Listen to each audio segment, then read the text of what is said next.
अस्सलाम वालेकुम, welcome to kitchen with नूर। आज हम बना रहे हैं फ्रूट चाट। इसके लिए हमें चाहिए 6 केले कटे हुए, 2 आम कटे हुए, 2 सेब कटे हुए, 2 आलू कटे हुए, 1 टीस्पून चाट मसाला, एक ग्लास ऑरेंज जूस। चलिए आज की रेसिपी स्टार्ट करते हैं।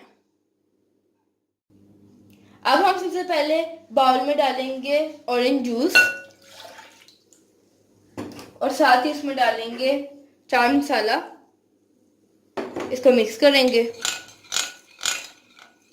और अब इसमें डाल देंगे सारे फ्रूट्स।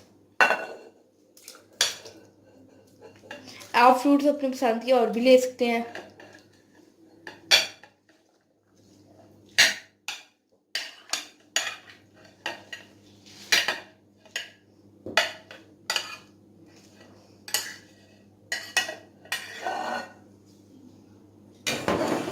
अब हम इसको मिक्स करेंगे।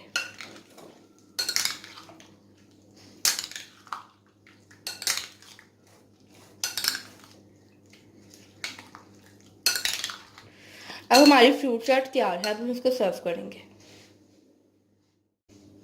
फ्रूट चाट तैयार है। अगर आपको मेरी वीडियो पसंद आई है, please like share and subscribe to my channel. Thanks for watching.